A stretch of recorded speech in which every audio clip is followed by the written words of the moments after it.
Let's talk, 'cause the things that we're doing gets more in the world.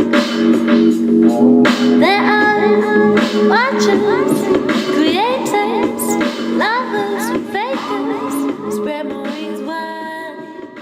I'm going to teach you 5 tips to be more creative. For those of you who don't know me, my name is Nikki.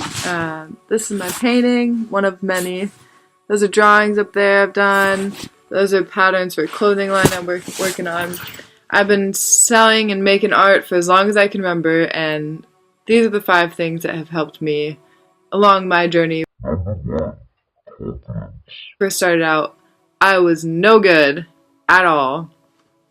I hear people a lot saying, I can't even draw stick figures, all that stuff. It's bull, because when I first started out, I was awful. I wanted it really bad, so I took the time to grow that plant, knowing that this does not define you. Your art does not define you yet. You're building something. And if you're sitting in a coffee shop and you're just starting drawing and people are walking around you and you're getting all nervous like, oh shit, I'm bad, don't look. Who cares? You're starting off and you're at a beautiful place to be, because you are at a place where you're building your style and you're learning to trust yourself. And that is the hardest thing to do. So for anyone out there that is first starting, just know that it's going to be a journey, and you won't be where you want to be at in the beginning. But if you want it bad enough, you will get there. The whole can't should thing needs to be cut from your vocabulary, because that will not fly here. Number 2, persistence. So in the beginning, when I first started drawing, it's pretty silly. I actually loved drawing mushrooms, like little fairy mushrooms. And I had a lot of fun doing that, and I would draw a million different kinds of mushrooms, shapes, sizes, patterns, and had fun with it. And I started just by looking at a picture online, and then understood the shape of it and just kind of went from there. If this is your subject, use this. And look at anything that you're starting off as just shapes, because it simplifies things. Don't look at the color, don't look at how you're going to draw this hair. Don't look at the facial features. Just draw shapes for the beginning. Number 3, stimulants. So, along my life, I started out drawing in high school, where I had ADD and was prescribed Adderall.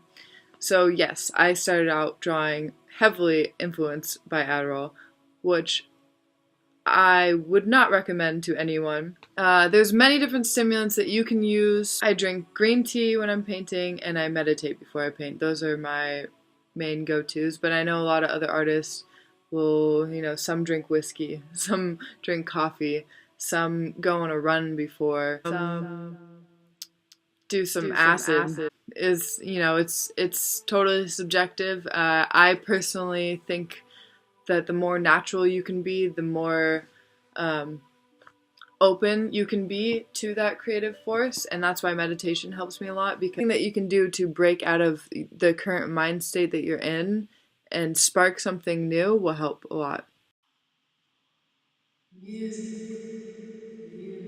Music is the most important thing for me when I'm creating. I have a big speaker set up in my painting room, and I have a huge playlist of songs I like. A lot of it pretty trippy, pretty I'll put a playlist down below for anyone who wants to listen to the music I listen to when I paint. But find something that you feel and that talks to you, and something that you can totally just let go in awe to, where it's on and you're not thinking about anything else because the music is just grabbing you. Music for me helps me to get very deeply in the creative flow when I'm painting. Say this thing took months, but I would work 8 or 9 hours at a time.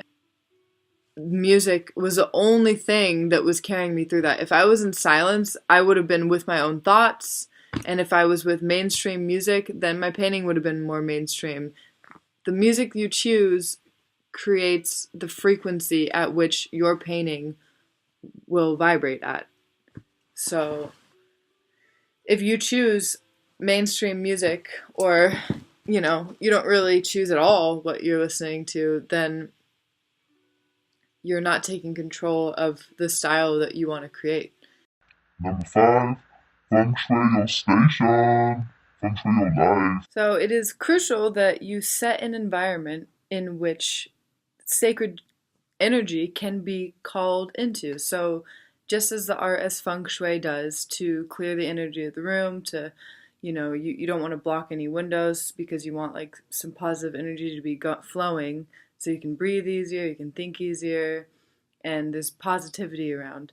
It's the same thing for creating the sacred space in which you're painting in. So for me, I have a place outside that's amazing, and I have all my canvases, I have speaker, lanterns, I have all my paintbrushes and paint readily available for me to call upon that force.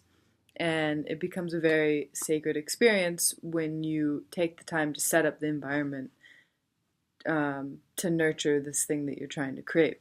And even if you don't have a place to create, if you're outside and you're just painting on the street, same thing. Just have everything out ready, have all your tools out ready, and take a moment to feng shui your life. You call upon that creative force to be there with you, and you clean up your station and you invite it in. The creative force I will be referring to is GOESKA, and that is my name for the creative force, and I will be repeating that in my videos. So thank you for watching. These were my 5 tips on how to be more creative, and I have a book coming out soon. It's called Break Free from the Hive, The Compass of Lost Souls.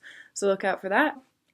Thanks for watching. Come out blind, but I use my third eye. It's pretty clear